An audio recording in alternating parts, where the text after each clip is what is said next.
இருக்கீங்க? நல்லா இருக்கீங்களா? உங்களை எல்லாரையும் பார்த்ததுல எனக்கு ரொம்ப சந்தோஷம். இந்த ஜனவரி மாசம் 2வது வாரத்துல உங்க எல்லாரையும் மீட் பண்றதுல எனக்கு ரொம்ப ரொம்ப சந்தோஷமா இருக்கு. என்ன பிள்ளைங்களா, லாஸ்ட் டைம் வந்து போட்ட சண்டே கிளாஸ் நீங்க எல்லாரும் பார்த்து ரொம்ப என்ஜாய் பண்ணிருப்பீங்க. அப்புறம் நாங்க டான்ஸ் ஆடுனதெல்லாம் பார்த்து நீங்க ரொம்ப நல்ல என்ஜாய் பண்ணிருக்கீங்க நாங்க நம்புறோம். அப்புறம் சொன்ன ஒவ்வொரு கதைகளும், நடிச்ச ஒரு சின்ன ஸ்கிட்டையும் நீங்க பார்த்து தேவனுடைய வசனம் உங்க உள்ளத்துக்குள்ள கிரியை செய்து கொண்டிருக்கிறதுன்னு நாங்க நம்புறோம். இன்னைக்கும் உங்களுக்கு ரொம்ப அழகான சூப்பரான ஒரு அந்த ஷீடர்களுடைய எபிசோடும், ஒரு சின்ன ஸ்கிட்டு, பாட்டு, ரூபதி அக்கா பிரேயர் எல்லாமே இருக்கு. ஆனா ஒரு சின்ன டிஃபரெண்ட் என்ன அப்படின்னா, எப்பவுமே ரூபதி அக்கா பாட்டு பாடி தானே கேட்டிருக்கீங்க, எப்பவுமே ஸ்னோலின் அக்கா பாட்டு பாடி தானே கேட்டிருக்கீங்க. இன்னைக்கு நான் உங்களுக்கு பேர் எதுவுமே சொல்ல மாட்டேன். ஆனா அந்த பாட்டு யார் பாடியிருக்காங்க அப்படின்றத நீங்க கமெண்ட் செக்ஷன்ல பேர் சொல்லணும். என்ன பிள்ளைங்களா, நாடகத்துல ரொம்ப அவங்க வந்திருக்க மாட்டாங்க, ஒரு சில நாடகத்துல வந்திருப்பாங்க. ஒரு சின்ன க்ளூ கொடுக்குறேன். ஒரு நாடகத்துல அந்த பாட்டு பாடினாங்க தெரியுமா, அந்த அண்ணே போலீஸா வந்திருப்பாங்க.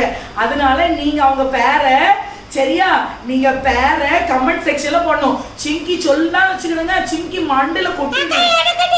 சும்மா இரு, சஸ்பென்ஸ். நான் வேணா பிள்ளைங்களுக்கு ஒரு சின்ன க்ளூ கொடுக்கட்டுமா? இந்த சைக்கோ நாடகத்துல எல்லாரும் கழுத்தை விட்டு சாவடிப்பாங்களே, அந்த ஸ்கிட்ல தானே வந்திருக்காங்க.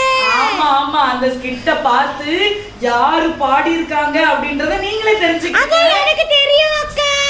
இல்லப்பா, நான் வந்து ரொம்ப வெயிட் பண்ணவே முடியாது. அதனால இப்ப ரூபதி அக்கா வந்து பாட்டு ரூபதி அக்கா வந்து பிரேயர் பண்ணுவாங்க. நம்ம உடனே அந்த நானே வாங்க வாங்க. எனக்கு நீங்க சஸ்பென்ஸ் அடைச்சிட்டீங்க. என்ன குட்டீஸ், எல்லாம் ஜெபிப்போமா? ரெடியா? எல்லாம் முட்டி போடுங்க பாப்போம். கை கூப்புங்க, கண்ணை மூடுங்க, ஜெபிப்போமா? ஜெபம். அன்புள்ள இயேசு சுவாமி, இந்த அருமையான நேரத்தை தந்ததற்காக உமக்கு நன்றி அப்பா. கர்த்தாவே, உம்மை துதிக்கிறேன் இயேசப்பா. ஆண்டவரே, இந்த அருமையான இந்த ஆன்லைன் சண்டே கிளாஸ் ராஜா அப்பா உங்க கரத்துல அர்ப்பணிக்கிறேன் இயேசப்பா. கர்த்தாவே, இதை பார்க்கிற ஆண்டவரே ஒவ்வொரு பிள்ளைகளையும் தேவன் ஆசீர்வதிங்க ராஜா அப்பா. கர்த்தாவே, நன்றி ஆவியானவரே. ஒவ்வொரு பகுதிகளையும் ஆண்டவரே அப்பா பிள்ளைகள் பார்க்கும்போது இயேசப்பா அப்பா பிள்ளைகளோடு என் தேவன் இடைப்படுங்க ராஜா அப்பா. ஆண்டவரே, ஒவ்வொரு பிள்ளைகளும் கர்த்தாவே ராஜா அப்பா ஆண்டவரே கர்த்தாவே உற்சாகமாய் ஆண்டவரே அப்பா இதை பார்ப்பதோடு மட்டுமல்லாமல் ராஜா அப்பா இதன்படி ஆண்டவரே அப்பா உம்முடைய வசனத்தின்படி ஆண்டவரே அப்பா நடக்க என் தேவன் உதவி செய்யுங்க இயேசப்பா. ஆண்டவரே, துவக்கம் முதல் முடிவு மட்டும் அப்பா உம்முடைய கிருபை எங்களோட கூட இருக்கட்டும் சுவாமி. பெரிய காரியங்களை செய்யுங்க. துதி கன மகிமை உமக்கே செலுத்துகிறோம் இயேசுவின் மூலம் பிதாவே, ஆமென்.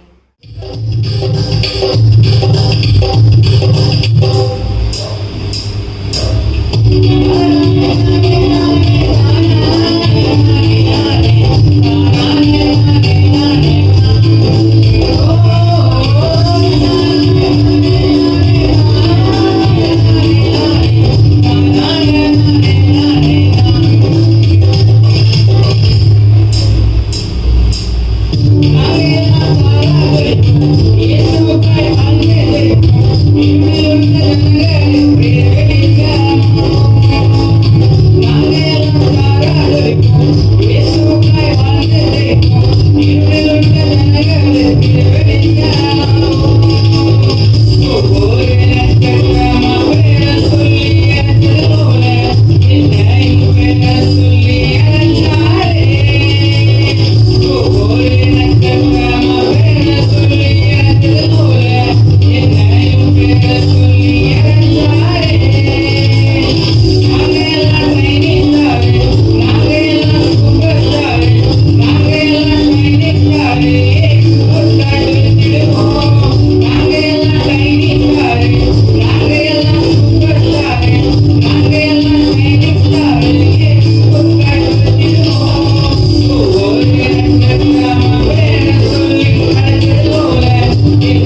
பார்த்துட்டு இருக்கோம்.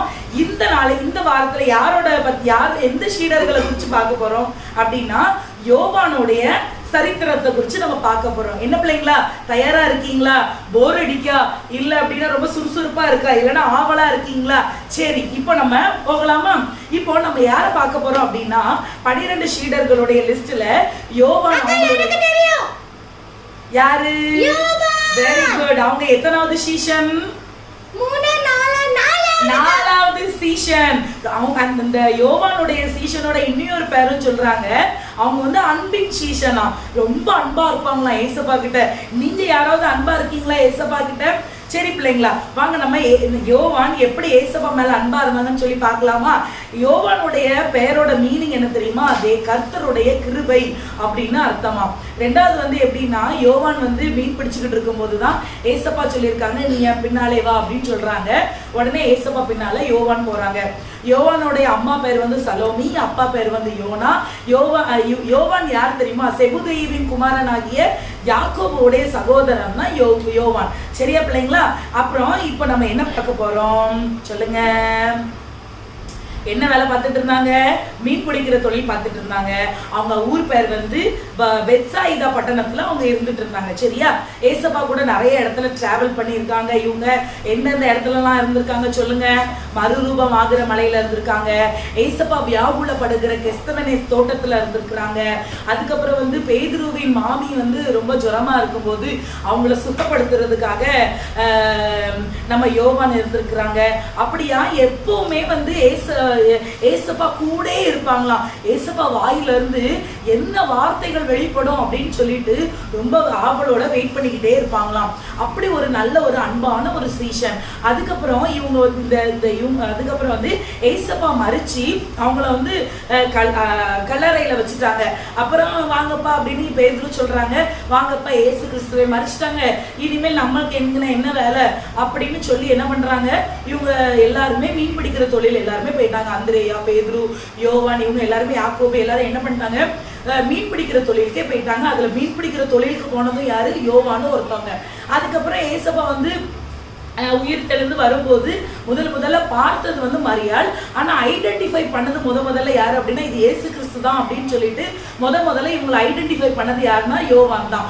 யோவான் வந்து எப்படிப்பட்ட கேரக்டர் அப்படின்னா வந்து தீர வந்து விசாரிக்கவே மாட்டாங்களாம். இப்போ ஃபார் எக்ஸாம்பிள் நம்ம சிங்கி வந்து திருடி இருக்கான்னு வச்சுக்கிடுவோமே. இப்போ வந்து திருடி இருக்கா அப்படின்னு சொல்லிட்டு ஒரு 2-3 நாள் சொல்லிட்டாங்கன்னு வச்சுக்கிடுவோமே. ரூபவதி அக்கா சொல்லிட்டாங்க, வேற யாரு இருக்கா, அக்ஷரி அக்கா வந்து சொல்லிட்டாங்க, நம்ம பாஸ்ட் அம்மா வந்து சொல்லிட்டாங்க, சிங்கி வந்து திருடிட்டாலாம். ஆனா அது வந்து தீர விசாரிக்கணும். பாத்தீங்களா பிள்ளைங்களா, என்ன நடந்தாலும் தீர விசாரிக்கணும் அப்படின்னு சொல்லிட்டு ஒரு நியமமே இருக்கு. ஆனா யோவான் கிட்ட எப்படி ஒரு கேரக்டர் அப்படின்னா, என்ன நடந்துச்சுன்னு முன்ன பின்ன எதுவுமே யோசிக்க மாட்டாங்க. உடனே டப்புன்னு அவங்களுக்கு கோவம் வந்துருமா. யோசிக்கவே மாட்டாங்க, விசாரிக்கவே மாட்டாங்க, உடனே கோவப்பட்டுருவாங்க, உடனே ஏசிடுவாங்களாம். வந்து அந்த சகிப்பு தன்மை அப்படின்ற கேரக்டரே யோவான் அவங்க கிட்ட கிடையாதான். ஆனா இவங்க எப்போ அப்படி வந்து மாறுறாங்க அப்படின்னா, ஏசப்பா மறிச்சு 3ஆம் நாள் உயிர் தெழுந்து அந்த மேல்மாடி அபிஷேகத்தை பெற்று அதுக்கப்புறம் இவங்க வந்து ஊழியத்துக்காக போகும்போது தான் இந்த சகிப்புத்தன்மை எல்லாமே அவங்க கேரக்டர் அப்படியே கொஞ்சம் கொஞ்சமா மாறிச்சான். இவங்களோட ஒரு கேரக்டர் அவங்க கிட்ட நான் சொல்றேனே, ஏசப்பா வந்து இது வந்து அழகா அந்த லூக்கா சாப்டர்னு நினைக்கிறேன், லூக்கா 9ல எழுதியிருக்கு. லூக்கா 9:53 அதிகாரத்துல எழுதியிருக்கு. ஏசப்பா வந்து சமாரியாவுக்கு போறாங்க. சமாரியாவுக்கு போய் நிறைய ஜனங்களுக்கு சுவிசேஷத்தை சொல்லிக்கிட்டு இருக்கும்போது சில மக்கள் வந்து ஏசப்பா சொல்ற சுவிசேஷத்தை அக்செப்டே பண்ணல.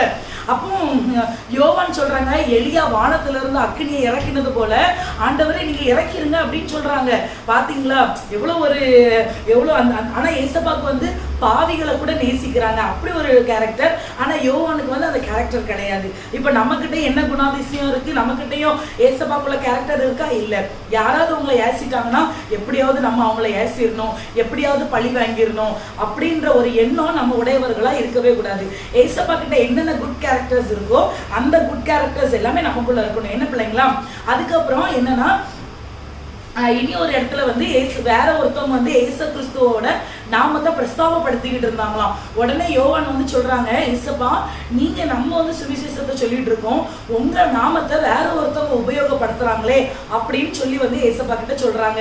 அப்போ ஏசப்பா மேல எவ்வளவு பிரியமா இருக்கிறதுனாலதான் வந்து சொல்லியிருக்காங்க. பட் அது கூட அவங்களால எக்ஸெப்ட் பண்ண முடியல. இப்போ ஏசு கிறிஸ்து மறிச்சு இவங்க செஞ்ச ஊழியங்களை பார்க்கலாமா? இவங்க ஊழியத்தை செஞ்சுக்கிட்டே இருக்காங்க. ஆனா இவங்க வந்து ரத்த சாட்சியா மறிக்கல. ஆனா இயற்கை மரணம் தான் இவங்க. ஆனா ஊழியத்தை செஞ்சுக்கிட்டே இருக்காங்க. ரோம பேரரசு அந்த ஆட்சி காலத்துல யோவானுக்கு வந்து ரொம்ப ரெஸ்ட்ரிக்ஷன் இருந்துச்சு.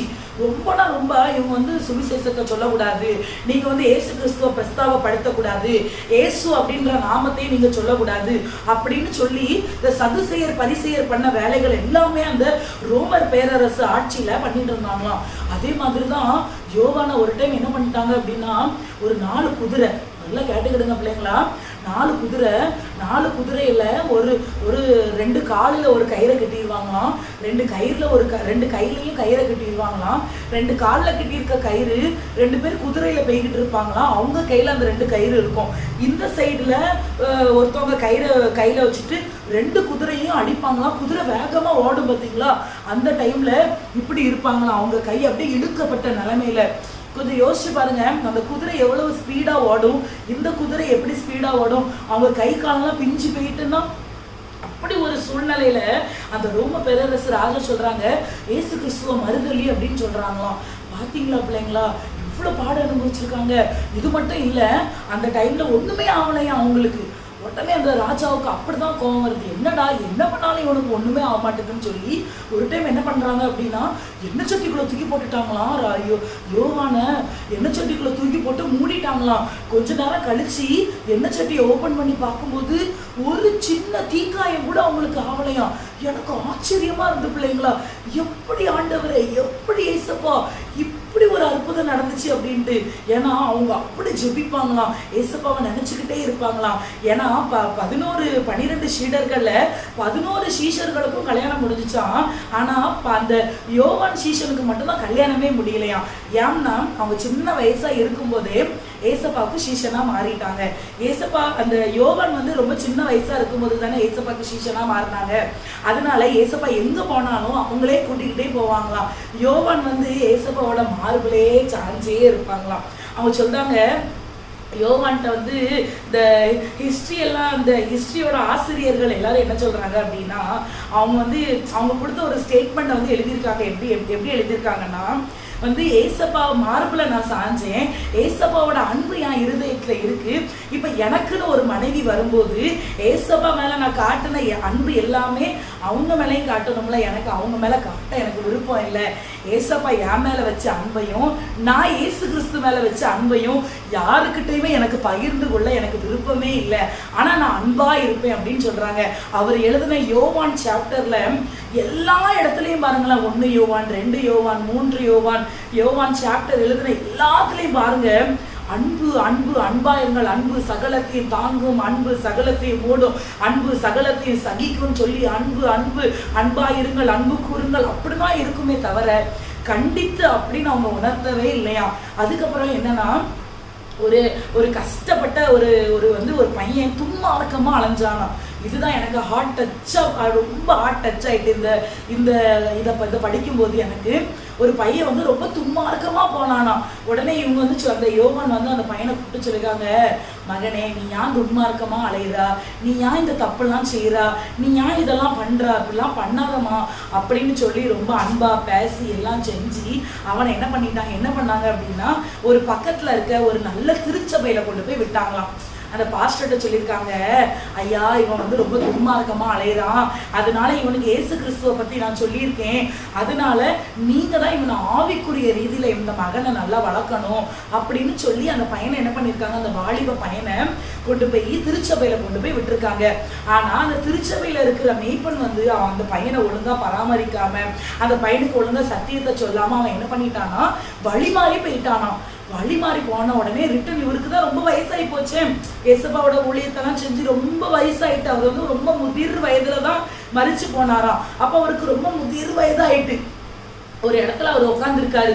அப்போ ஒருத்தர் வந்து சொல்றாங்க யோவான் கிட்ட வந்து, ஐயா நீங்க வந்து ஒரு வாலிபனை கொண்டு வந்து விட்டீங்க, இப்போ வந்து அவன் ரொம்ப துன்மார்க்கமா ஆயிட்டான், நீங்க கொண்டு போய் சர்ச்சில் விட்டீங்க, ஆனா அந்த பாஸ்டர் ஒழுங்கா பராமரிக்காததுனால அவன் வந்து திரும்பியும் அந்த துன்மார்க்கமான வழியே போயிட்டான், அவன் வந்து கொலை பண்ண ஆரம்பிச்சிட்டான், இப்போ ரொம்ப இது பண்ண ஆரம்பிச்சிட்டான் அப்படின்னு சொன்ன உடனே அந்த கொலை பண்ற கும்பல்கள் இருக்கிற ஊருக்கு யோவான் போறாங்களாம். சுத்தி இருக்கிற அந்த ஊர் மக்கள் எல்லாருமே என்ன சொல்றாங்கன்னா, ஐயா உங்களுக்கு ரொம்ப வயசாயிட்டு நீங்க ரொம்ப தள்ளாடிட்டீங்க, இப்ப அந்த பையனை தேடி நீங்க போவாதீங்க ஐயா அப்படின்னு ஊர் மக்கள் எல்லாருமே சொல்றாங்க. அந்த யோவான் சொன்னாங்களாம், இந்த ஒரு ஆத்மா ரட்சிக்கப்பட்டா பரலோகமே ரட்சிக்கப்படும். என் ஆத்மா வந்து அந்த வாலிபனுடைய ஆத்மாவோட ஒன்று இருக்கு, அவனை கண்டிப்பா நான் மீட்டு எடுக்கணும், இல்லை அப்படின்னா நான் பரலோகத்துக்கே என்னால போக முடியாது அப்படின்னு சொல்லி அந்த பையனை தேடி போறாங்களாம். போகும்போது அந்த கொலைகார பையன்கிட்ட சொல்லியிருக்காங்க, அந்த வாலிபன்கிட்ட சொல்லியிருக்காங்க, யோவான் உங்களை தேடி வந்திருக்காங்கன்னு சொன்ன உடனே அந்த பையன் வந்து கோபத்துல வந்தானோ, எப்படின்னா யோவான் அடிச்சிடணும் அப்படின்னு சொல்லிட்டு கோபத்துல வந்தானா. ஆனா யோவான் வந்து கையில ஒரு கோலோட அந்த அங்கியோடையும் அந்த கோலோடையும் அந்த எப்படி சொல்ல ஒரு அன்போட ஒரு பாசமா ஒரு நேசமா அந்த பார்வை இருக்கு தெரியுமா. அந்த யோவான் வந்து அந்த வாலிபனை பார்த்த பார்வை, அந்த வாலிபன் வந்து தேம்பி தேம்பி அழுதானா, ஐயா நீங்க எதுக்கு வந்தீங்க, என்னைய தேடி நீங்க எதுக்கு வந்தீங்க ஐயா அப்படின்னு கேட்டானா. உடனே யோவான் சொன்னாங்களாம், தம்பி நான் உனக்கு எது சொன்னேன், நீ நல்லா இருக்கணும் நல் வழியில இருக்கணும்னு சொல்லி தானே ஐயா நான் உன்னைய என்ன பண்ணேன், ஒரு சர்ச்சில் கொண்டு போய் சேர்த்தேன், திருப்பி நீ எதுக்கியா இப்படி துன்மார்க்கமா நீ வந்தா, இப்படி நீ போகக்கூடாதுமா, ஏசப்பா நமக்காக மறிச்சிருக்காங்க, ஏசப்பா விலையேற பெற்ற ரத்தத்தை சிந்திருக்கிறாங்க, நீ துன்மார்க்கமா போயிட்டானா நீ நரகத்துக்கு போயிடுவா அப்படின்னு சொல்லி அப்படிதான் இந்த பையனால யோவான் சீஷனால 2 பேரும் கட்டி பிடிச்சு அப்படிதான் அழுது அன்பான முத்தத்தை பகிர்ந்து 2 பேரும் போனாங்களாம். போகும்போது அந்த பையன் ஒரு ரத்த சாட்சினா பார்த்துக்கோங்களேன். இவங்க வந்து சுவிசேஷம் சொன்னாங்க தெரியுமா, அந்த வாலிபன் யோவான் மறிச்சு அவன் வளர்ந்து சுவிசேஷத்தை சொல்லி அவன் ரத்த சாட்சியா மறைச்சிருக்கான்னா பார்த்துக்கோங்க. அவர் சொன்ன ஒரு வார்த்தை எவ்வளவு ஒரு முத்தான வார்த்தைகளா இருந்திருக்கு அப்படின்ட்டு. ஒரு ஆளுகிட்டையுமே கடிஞ்சு பேசவே மாட்டாங்களாம். யோவான் வாசல்ல உட்கார்ந்துருப்பாங்களாம். உட்கார்ந்துருக்கும் போது அங்க இருக்கிற ஜனங்கள் போகும்போது வரும்போது, ஏன்னா யோவானுக்கு ரொம்ப வயசாகி போச்சுல அவங்களுக்கு, அப்போ தாத்தா நீங்க ஏதாவது எங்ககிட்ட பேசுங்க, ஏதாவது என்கிட்ட சொல்லுங்க அப்படின்னா யோவான் என்ன திரும்ப சொல்லுவாங்களா, அன்பா இருங்க, ஒருத்தருக்கு ஒருத்தர் அன்பா இருங்க, ஒருத்தரை நேசிங்க, உங்க அயலான நீங்க நேசிங்க அப்படின்னு சொல்லி அன்பாவே பேசி ஒரு நாள் இயற்கையாகவே அவங்க மரணம் அடைஞ்சிட்டாங்களாம். இன்னைக்கு நான் இந்த யோவானை குறித்து உங்ககிட்ட சொல்லும் போது நான் என்ன சொல்றேன்னா, பிள்ளைங்களா, ஒருவேளை நீங்க இதை பார்த்துட்டு இருக்க பிள்ளைங்க வந்து சின்ன பிள்ளைங்களா இருக்கலாம், ஒருவேளை வாலிப பிள்ளைங்களா இருக்கலாம். உங்களுடைய நேசம் யாருக்கிட்ட இருக்கு சொல்லுங்க, உங்களுடைய அன்பு யாருக்கிட்ட இருக்கு, உங்களுடைய பாசம் யாருக்கிட்ட இருக்கு. உங்க பாசம் நேசம் இப்ப எல்லாமே எங்க தெரியுமா இருக்கு, இன்ஸ்டாகிராம்ல இருக்கு, போன்ல இருக்கு, அதுக்கப்புறம் ஸ்னாப் சாட்ல இருக்கு. நல்லா ட்ரெஸ் பண்ணிட்டீங்க, நல்லா அழகா இருக்கீங்க அப்படின்னா ஸ்னாப் சாட்ல போன் எடுக்கணும். காலேஜ்ல ஏதாவது ஒரு ஆனுவல் டே வந்துட்டு அப்படின்னா உங்க சரீரத்தை தான் நீங்க லவ் பண்றீங்க, ஆனா கஷ்டப்படுறவங்க யாருக்கிட்டையுமே நீங்க வந்து அவங்க நேசத்தையோ உங்க பாசத்தையோ காட்ட மாட்டேங்க. சபையில இருக்கிறவங்க கிட்ட நீங்க ஐக்கியமா பாசமா இருக்கீங்களா, இருக்க மாட்டேங்க. அதனால உங்க பாசம் வந்து தன்னை தானே நீ நேசிக்கிறத காட்டிலும் பிறனை நேசிக்கிறது தான் ரொம்ப முக்கியம். பிறனை நீ நேசிக்கும் போதுதான் இயேசு கிறிஸ்துவனோட அன்பு பிரதிபலிக்கும். என்ன பிள்ளைங்களா, யோவானை குறித்து நாங்கள் இன்னைக்கு சொல்லியிருக்கிறோம். நிறைய காரியங்களை நீங்கள் கற்றுருக்கோம் நம்புகிறோம். என்ன பிள்ளைங்களா, நம்ம இப்போ ஜெபிப்போமா? எல்லாரும் இருக்கிற இடத்துல கண்களை மூடி கரங்களை கூப்பி ஜெபிப்போமா? ஸ்தோத்தரிக்கிறோம் ஆண்டவரே, உம்மை நன்றியோடு கூட துதிக்கிறோம், ஸ்தோத்தரிக்கிறோம். ஆவியானவரே உம்மை துதிக்கிறோம் ராஜா. இயேசுவே, இன்னைக்கு ஆண்டவரே ஸ்தோத்திரம். யோவான் அவங்க அந்த சீஷர்களை குறித்து, அந்த அன்பின் சீஷனை குறித்து கர்த்தாவே நீர் பார்க்க கிருபை செய்ததற்காக நன்றி செலுத்துகிறோம். ஆவியானவரே அப்பா ஸ்தோத்திரம். எத்தனை அன்பு ஆண்டவரே அப்பா, உங்க மார்பிலேயே சாஞ்சிக்கிட்டே இருந்தாங்க ஏசப்பா. எவ்வளவு ஒரு பாக்கியசாலி ஆண்டவரே அப்பா. ஸ்தோத்திரம் ஸ்தோத்திரம் ஆண்டவரே அப்பா. ஆண்டவரே ஸ்தோத்திரம். உங்களுக்குள்ள இருந்த அன்பு நீங்க யோவானுக்கு கொடுத்துருக்கீங்க ஏசப்பா. அதே மாதிரி ஏசப்பா அதே அன்பு எங்க இருதயத்துல ஊற்றப்படட்டும். எங்களை ஆண்டவரை எங்களை நாங்களே நேசிக்கிறதுல எங்களுக்கு என்ன பாக்கியம், எங்களை நேசிக்கிறவங்க மேல நாங்க நேசமா இருந்தா அது என்ன பாக்கியம் ஏசப்பா. ஆண்டவரை எங்களை பகைக்கிறவர்கள் இடத்துல நாங்க நேசமா இருக்க கர்த்தர் எங்களுக்கு கிருபை பாராட்டுங்க ஆண்டவரே. அப்பா அம்மை துதிக்கிற ராஜா இயேசுவே சோதரம். ஒப்பு கொடுக்கிற ஒவ்வொரு பிள்ளைகளையும் உங்க கரத்துல அர்ப்பணிக்கிறோம். பார்க்கிற ஒவ்வொரு பிள்ளைகளையும் அர்ப்பணிக்கிறோம் ஆண்டவரே. நிறைய காரியங்கள் ஆண்டவரே யோவான் கிட்ட இருந்து நாங்க கற்றுக்கொண்டு இருக்கிறோம் ஆண்டவரே சோதரம். நாங்களும் வளர்ந்து நிறைய உமக்காக ஊழியத்தை செய்ய பிரயாசப்பட உண்மையும் உத்தமமா இருக்க நடக்க கர்த்தர் உதவி செய்யுங்க ஆண்டவரே சோதரம். பார்த்து கொண்டிருக்கிற ஒவ்வொரு பிள்ளைகளையும் ஆசீர்வதிங்க. இயேசுவின் மூலம் செபிக்கிறோம் நல்ல பிதாவே, ஆமென். ஹலோ குட்டீஸ், என்ன எல்லாரும் ரொம்ப எக்ஸைட்டடா இருக்கீங்களா? சரி, நம்ம வசனம் படிப்போமா? இந்த வாரத்துக்குள்ள வசனம் படிப்போமா? எந்த வசனம் தெரியுமா? சங்கீதம் 37:5. அண்ணன் சொல்ல சொல்ல திரும்ப சொல்லுவீங்களா? உன் வழியை கர்த்தருக்கு ஒப்புவித்து அவர் மேல் நம்பிக்கையாயிரு, அவரே காரியத்தை வாய்க்க பண்ணுவார். இன்னொரு தடவை சொல்லட்டா? உன் வழியை கர்த்தருக்கு ஒப்புவித்து அவர் மேல் நம்பிக்கையாயிரு, அவரே காரியத்தை வாய்க்க பண்ணுவார். சங்கீதம் 37:5. கெவின் படிச்சிட்டியா? நமக்கு அடுத்த ஒரு எக்ஸாம்ல படிச்சிட்டியா? என்னப்பா ரெண்டு பேரும் என்ன பண்ணிட்டு இருக்கீங்க? படிச்சிட்டு இருக்கோம்பா. படிச்சிட்டீங்களா? அப்பா வந்து வெளிய போறேன் பாத்துக்க. இதுல 2 ஸ்நாக் பாக்ஸ் இருக்கு. ஆம்பா. இதுல இந்த 2 மட்டும் தான் நீங்க சாப்பிடணும். இந்த 1 மட்டும் சாப்பிட கூடாது, 3வது பாக்ஸ். சரிப்பா. சரியா? அப்ப வர சாயங்காலம் ஆகும், அதனால சாப்பிடுங்க. சரியா? சரிப்பா. பாய் பாய். ஸ்நாக்ஸ் சாப்பிடலாமா?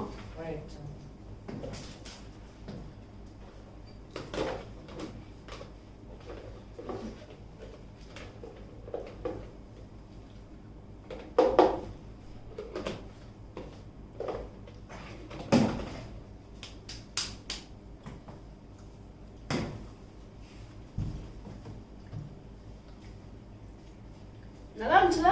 நல்லா இருக்கு, நல்லா இருக்கு. அப்பா சொன்னாலும் தெரியுமா, அந்த டைரியில இதை எடுக்காதீங்கன்னு சொன்னாங்க. ஒரு டைம் பாப்பமே எடுத்து சாப்பிடுவோமே.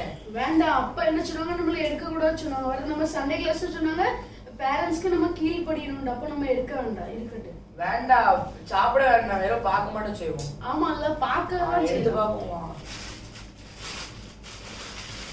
என்ன இருக்கு பாரு. லேஸ்ல என்ன லேசி? என் ஃபேவரட் இருக்கு. எனக்கு ஃபேவரட்டான பிஸ்கட். சாப்பிடுவோம். சாப்பிட்டு மிச்சத்தை உள்ள வச்சுக்குவோம். சரி. உள்ள வச்சுக்குவோம்.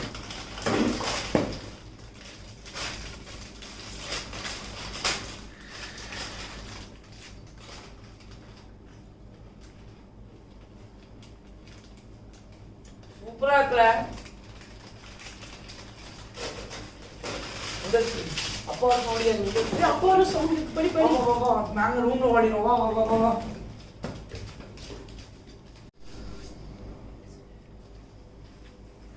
என்ன இந்த 2 பையனோட காணவே இல்ல? கெவின், ஏனோ சொல்லுங்கப்பா, சொல்லுங்கப்பா. அப்பா என்னப்பா காலையில சாயங்காலம் என்ன பண்ணீங்க? படிச்சிட்டு இருந்தோம்பா. படிச்சிட்டு இருந்தீங்களா? சாப்பிட்டீங்களா? சாப்பிட்டோம். சரி வாங்க ஏதாவது சாப்பிடுவோம். ஆம்பா. அப்பா என்னப்பா இந்த 3வது உள்ளத என்ன சாப்பிட கூடாதுன்னு சொன்னதை நீங்க சாப்பிட்டீங்களா? இல்லப்பா, நான் சாப்பிடவே ஒரு 10 இல்ல. நிமிஷமா வயிறு வலிச்சுட்டே இருக்குதுப்பா. ஆமாப்பா, எனக்கு வலிக்குப்பா. அப்பதான் நீ சாப்பிட்டுருக்க அப்படிதானா? கொஞ்சம் தான் சாப்பிட்டோம்பா. நான் இதை சாப்பிட கூடாதுன்னு சொன்னேன்ல, அதை நீங்க ஏன் சாப்பிட்டீங்க? இது எக்ஸ்பயர் ஆயிருக்கு, அதனால உங்களை சாப்பிட கூடாதுன்னு சொல்லிட்டு வச்சுட்டு வந்தேன். இல்லப்பா, சாரிப்பா. சரி விடு. சண்டே கிளாஸ்ல என்ன சொல்லியிருக்காங்க? பிள்ளைகள் வந்து பெற்றோரோட பேச்சுக்கு கீழ்ப்படியணும் அப்படின்னு சொல்லி தந்திருக்காங்க. சரியா? அதனால இனிமையாத கீழ்ப்படிங்க, மனம் திரும்புங்க. சரியா? சரிப்பா, ஓகே. சாரிப்பா. சரி வாங்க மருந்து தரேன். ஆம்பா. ஹலோ குட்டீஸ், எல்லாரும் சண்டே கிளாஸ் பாத்தீங்களா? ஸ்டார்டிங்ல இருந்து எல்லாரும் பாத்தீங்களா? எல்லாரும் பிரேயர் பண்ணீங்களா? ஸ்டார்டிங் பிரேயர் நம்ம ரூபோதி அக்கா வந்து பண்ணாங்க, அப்படிதானே? நம்ம சிங்கியும் ஃபர்ஸ்ட்ல இருந்தே நம்ம சண்டே கிளாஸ் பார்த்துட்டே இருக்காங்க. எல்லாரும் வசனம் படிச்சீங்களா? அண்ணன் சொல்லி கொடுத்த வசனம் படிச்சீங்களா? கதை கேட்டீங்களா? இன்னைக்கு என்ன கதை உங்களுக்கு ஞாபகம் இருக்கா? சிங்கி உங்களுக்கு ஞாபகம் இருக்கா? யோவானோட சாட்சி கேட்டோம், அப்படிதானே? சீஷர் யோவானோட கதையை கேட்டோம். ஸ்கிட் பாத்தீங்களா நீங்க எல்லாரும்? ஸ்கிட் ரொம்ப பிடிச்சிருந்துச்சா? இனிமே எல்லா வாரமும் உங்களுக்காண்டி குட்டி குட்டி ஸ்கிட் உங்களுக்கு வரும். சரியா? இந்த ஸ்கிட்ல இருந்து என்ன புரிஞ்சு இன்னைக்கு நடந்ததுல யோவான் எவ்வளவு ஆண்டவருக்கு பிரியமா நடந்தார், அப்படிதானே? ஏசப்பா சொல்படி கேட்டு ஏசப்பா வசனத்தின்படி கீழ்ப்படிஞ்சு நடந்தா நீங்களும் யோவானை போல ஏசப்பாக்கு பிரியமான சீஷனா ஆகலாம். அந்த நாடகத்துல பாத்தீங்களா, அவங்க அப்பா அம்மா சொல்லும் போது அவங்களுக்கு கீழ்ப்படியாம நடந்ததுனால அவங்க தேவையில்லாத கெட்டு போன ஃபுட்டை சாப்பிட்டதுனால அவங்களுக்கு வயிறு வலி வந்துட்டான். அப்படிதானே? அந்த ஸ்கிட்ல சொன்னாங்கல்ல, ரெகோனனும் ஏனோக்கும் கெவினும் உங்களுக்கு நடிச்சு காட்டாங்க, அப்படித்தானே? அதே மாதிரி யோவானுக்கு நிறைய பிரச்சனை வந்துச்சு. பத்மு அப்படின்னு சொல்லிட்டு ஒரு தீவுல கொண்டு போய் அவரை ரோம அரசுல இருந்து போட்டாங்க அப்படின்னு சொல்லிட்டு சாரதாக்கா சொல்லி கொடுத்தாங்க, அப்படித்தானே? அந்த சூழ்நிலையிலையும் அவர் ஏசப்பா சொன்ன எந்த விஷயத்தையும் விடாம ஏசப்பாக்கு கீழ்ப்படிஞ்சு நடந்தாராம். அதனாலதான் அவரு ரொம்ப ஏசப்பாக்கு பிரியமான அன்புள்ள சீஷன் சொல்லிட்டு அவர் சாவர வரைக்கும் ஏசப்பாக்கு பிரியமான பிள்ளையா நடந்தாராம். நம்மளும் அதே மாதிரி நடப்போமா? ஆண்டவர்கிட்ட சொல்லுவோம், ஏசப்பா நான் இதுவரைக்கும் நிறைய நேரம் கீழ்ப்படியாம நீங்க சொன்ன வசனத்தின்படி நடக்காம இருந்திருக்கேன். இன்னைக்கு வசனத்தை கவனிச்சீங்களா நீங்க? ஆண்டவர் என்ன சொல்லியிருக்காரு? உன் வழிய நம்ம ஆண்டவர்கிட்ட ஒப்புவிக்கணுமா? ஏசப்பா நான் என்ன நடக்கணும், எப்படி நடக்கணும்னு காலையில எந்திரிச்சோன்னு ஜெபம் பண்ணி அந்த நாளை உங்கள்கிட்ட ஒப்பு கொடுத்துருவேன். ஏசப்பா எந்த பாவமும் பண்ணாம நான் நல்ல பிள்ளையா, உங்களுக்கு பிடிச்ச பிள்ளையா, உங்களுக்கு கீழ்ப்படுகிற பிள்ளையா வாருவேன்னு சொல்லிட்டு நம்ம ஜெபம் பண்ணுமா? ஜெபம் பண்ணி முடிப்புமா? எல்லாரும் கண்ணை மூடுங்க, கையை கூப்புங்க. ஏசப்பா இந்த நாளை கொடுத்ததுக்கா நன்றி ஏசப்பா. இந்த 2வது வாரம் சண்டே கிளாஸ்ல ஏசப்பா ஃபுல் டைம் எங்களுக்கு ஆண்டவரே பார்க்க கிருபை செஞ்சீங்க, நன்றி ஆண்டவரே. ஏசப்பா நல்ல வசனம் சொல்லி கொடுத்தீங்க ஏசப்பா. ஆண்டவரே எங்களோட வழிகளை உங்கள்ட்ட ஒப்பு கொடுக்கணும்னு சொல்லி கொடுத்துருக்கீங்க. காலையில எந்திச்சோடனே நாங்க ஜெபம் பண்ணி ஆண்டவரே எல்லா நாளையும் ஏசப்பா உங்கள்ட்ட ஒப்பு கொடுத்து எந்த பாவமும் செய்யாம ஆண்டவரே உங்களுக்கு பிடிச்ச பிள்ளையா, கீழ்ப்படிஞ்ச பிள்ளையா இருப்போம் ஏசப்பா. ஆண்டவரே அந்த யோவானை போல, ஆண்டவரே யோவான் சீஷரை போல உங்களுக்கு பிரியமுள்ள வாழ்க்கையை வாழ்ந்து ஏசப்பா நாங்க சாவற வரைக்கும் ஏசப்பாக்கு பிரியமான வாழ்க்கை வாழ்ந்து ஏசப்பா உங்களுக்கு பிடிச்ச பிள்ளையா பரலோகத்துக்கு வந்து சேர்ற பிள்ளையா இருப்போம் ஏசப்பா. ஆண்டவரே நாங்கள் அர்ப்பணிக்கிறோம். அடுத்த வாரம் சண்டே கிளாஸ்க்கு நாங்க எல்லாரும் வருவோம் ஏசப்பா. ஆண்டவரே பெற்றோருக்கும் ஆண்டவரே உமக்கும் பிடிச்ச பிள்ளையா, ஆண்டவரே கீழ்ப்படுகிற பிள்ளைகளா நாங்க வாழ எங்களை அர்ப்பணிக்கிறோம். இயேசுவின் மூலம் ஜெபிக்கிறோம் நல்ல பிதாவே, ஆமென்.